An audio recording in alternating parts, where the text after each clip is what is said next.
So we just finished up an album with a really cool artist named Tom Lerner, and it was the fabulous Herman Matthews on drums and Dean Parks on guitar, and Tom uh, played keyboards and sang, but he had already done it previously, so we were just, kind of playing to track.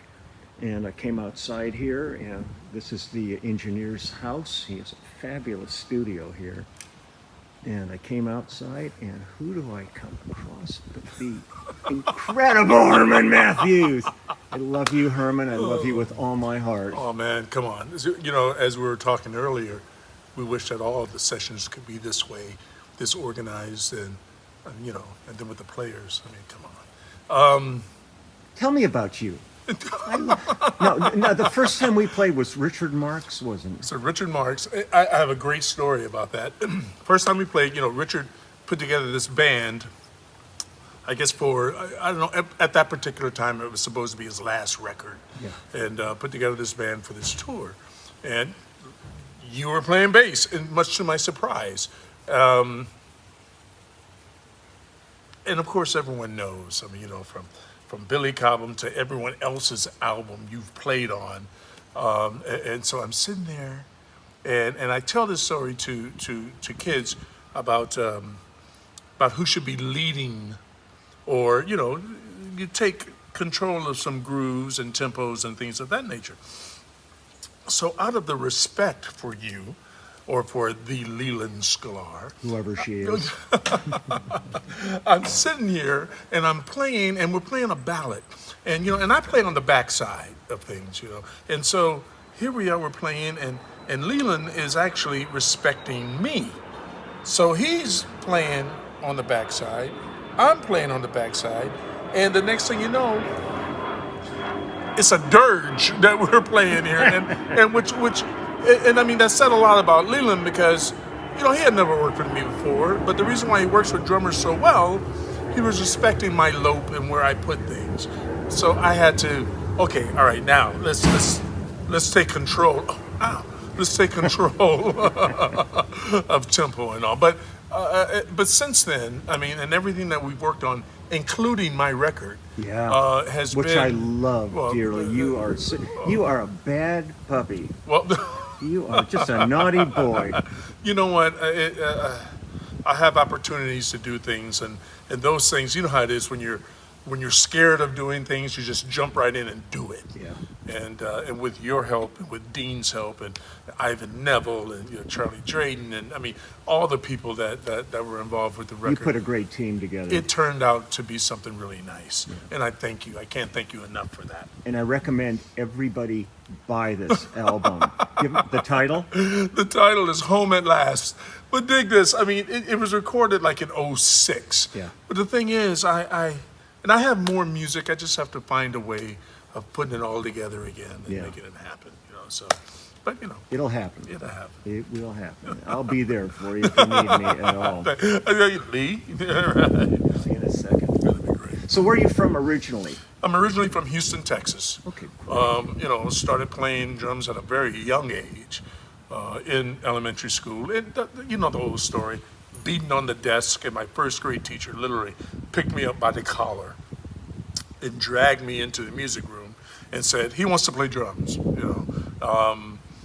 That was the start of the whole playing drums in school thing. But even before that, I want to thank the Lawrence Welk Show, because I pointed up, and who was it? That was, what's the guy's name? Was it Humphrey? I forget the drummer who was playing at the time. Oh God, yeah.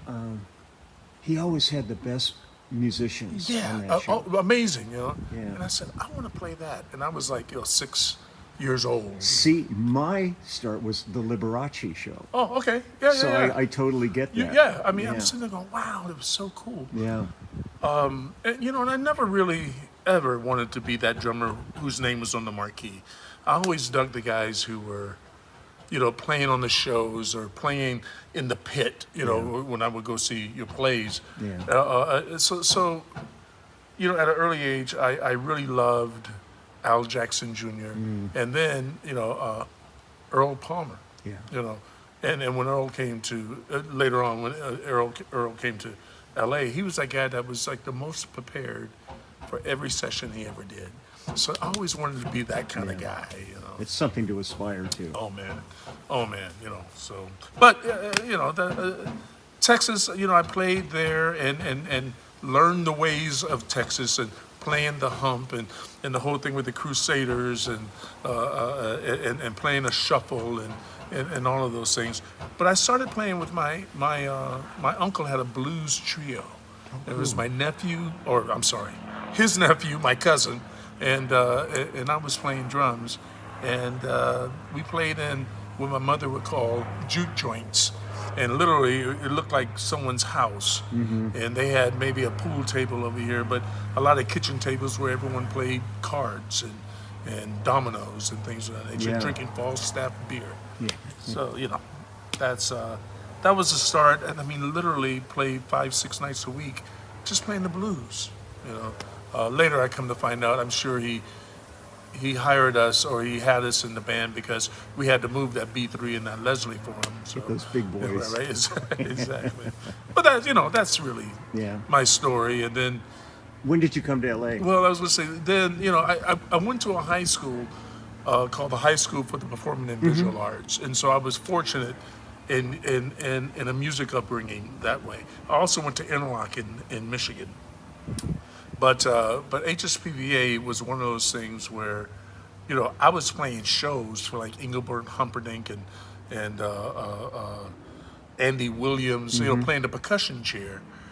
Because when the guys from the union, you know, when there wasn't anyone available, they would come to the high school, and we could read and we could do things, you know. So it was wonderful.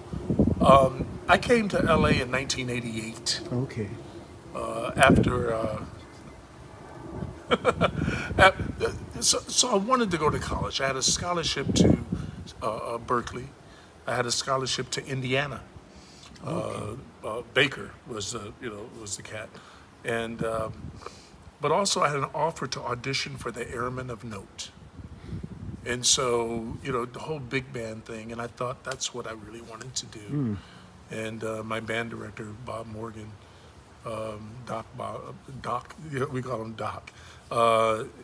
He said, "Yeah, go do that. Go make that happen." How cool.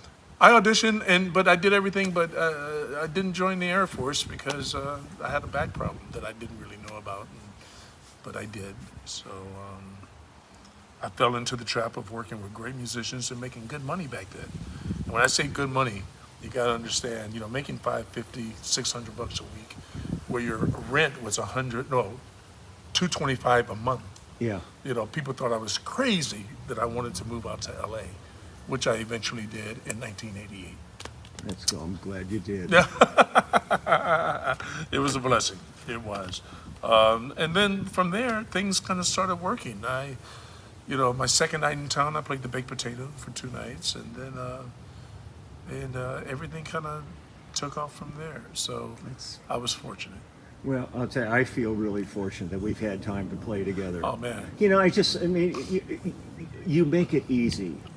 You know, I mean, that's the thing is, you know, and there's such a wealth of great drummers in this town. Oh, of course.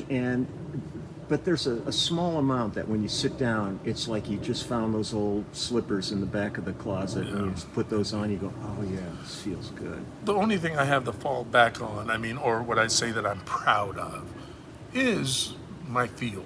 Yeah. You know, sure, I tried to be Vinny when I came out here and fell on my face, you know, and there's only one Vinny. Yeah, he's already here. He's already It's here. like when people always say that, you know, I went through this whole thing too, like when Jocko hit. Yeah. And I looked at every bass player in town was running home practicing to be Jocko. Right. And I went, can't you stop for 5 minutes and dig a genius? I know. He's done it.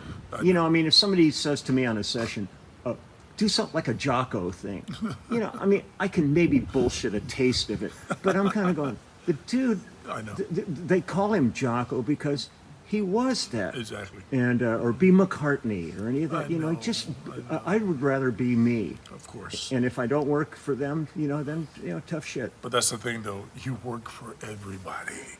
and it's a blessing, man. Well, I pinch myself every day, Yeah. but I would also pinch myself anyhow, even if it wasn't for music, because I just kind of dig the feeling. I hear you, man. And then there's a side of you that I just can't. It drives me crazy, and I'm going to just zero in on it, and maybe a little discussion about this. Oh my God! Oh yeah. So, this is little Herman's brittle. This gentleman makes by far the finest brittle on the face of this planet, Oh my and goodness. the solar system, the universe, and then I think there's stuff going on beyond that we aren't aware of yet, but the brittle is already there. Man, the first time that we worked and you brought that, I remember I was like, it may as well have been heroin. No, it's like, Herman, we're doing some stuff. Can you bring? Are you holding? Can you bring? No, I know. It's fantastic. What got you to Well, you know, there? first of all, I love to cook, and being from the South, I love to eat too, as you can see. But being from the South, or from Houston, Texas, my both of my grandmothers were excellent cooks. My godmother was an excellent cook. My mom cooked well, so. You know, the one thing that I can give to people, like for Christmas gifts, birthday gifts, and things, was, you know, I can make something for them. Which is so meaningful. Well, I mean, I feel like it is. Yeah. And so I was trying to think, what is it that what will package well, what will hold well, what will, you know, I was thinking of German chocolate cakes and things of that nature, and I said, wait. Yeah. So my grandmother on my dad's side, who loved.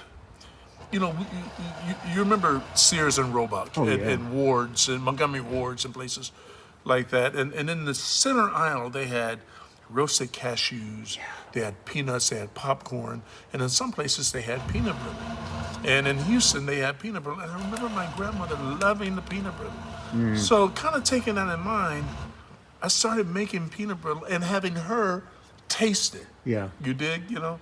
And when she said that this is it, Well, so the story goes that it's from a long line of, you know, my grandmother and great grandmother. Really, it's just me experimenting with it and her tasting it and giving it a thumbs up. well, you did it. Yeah, You well. did it. And the thing I really enjoyed was just having Thanksgiving. And I'm, if you want to follow an entertaining cat, just follow Herman on Facebook. He was posting his desserts that I mean, all the meals you post, I sit there and I just salivate all over my computer. You are really a Thank you, Lee. gifted That cook. That man. means a lot. You know, I try and use the Facebook in the best way that I know how. Every now and again, I do get on rants. For those of you who follow me, Herman L. Matthews. But in reality, I mean, yeah, I want people to know that I'm working with, you know, Leland Sklar and Dean Parks, and on the road with Tower of Power, or with Kenny Loggins or Richard March, or anyone that I work with. By the way, we're right next to the Santa Monica Airport. If you look up there, there it goes. A plane is flying by right now. Just so you folks know what's going on here. Just Planes everywhere taking off in the trains and automobiles. I know, right? Everything. But no, you know, but I use the Facebook to I don't know. I have a gallery of pictures of the food that I make, and I'm proud of the food that I make for folks. You know, so. No, I think you do an amazing job with it, and you're really right about Facebook, because it's one of those things that, I mean, a lot of people bitch about it and stuff. I go, if you use it the way you want to use it, it can be wonderful. Correct. You don't spill your guts about your entire life there, but it's a great platform to talk about things that are really positive. And I, you know, people have said, "Oh, it's old, give it up." I go, no, because there's things that go on there that really still are valuable. Well, I appreciate the fact that I mean, I need to follow your lead, where now you have a YouTube channel, and where this is all, you know, this is going right, exactly, and I mean, your following is outrageous, you know, and well deserved. So, no, it's a wonderful community that's evolved, Yeah. and that's what I appreciate the most, is the fact that We've created a clubhouse within the YouTube channel. Okay. We get together twice a month. I do a live stream, and once a month I do one-on-ones for a whole day of Skype and Oh, wow. FaceTime with Yeah, people. yeah, okay. And we've got the local people or people on the road show up and they go, "I'm in your clubhouse." You're meeting them and stuff. So it's great. Well, I love it. Like when people, you'll say something, you'll mention the peanut brittle, or just say I'm going to do a session or something, and then all of a sudden I get all these emails and calls. You go, dude, you're going to see Leland Sklar. Yeah. Don't forget the peanut brittle. Yeah. Yeah, right. Oh, it's so sweet. It's really wonderful, man. I feel so blessed that we get to do what we do I know. and be together on it. And we gotta have to make more of it happen some kind of please, way. please, man. I love you, Herman. I love and you too, man. Thank you. Can't get enough of you. So we are out of here now. Date's over. We did our job. There you We did the dirty, and we are gone. Bye, my brother. And don't forget the brittle. It is just you need it. Actually, I've still got some more in the bag here. He owns me. Okay. Take care, man. Bye bye. Take care, man.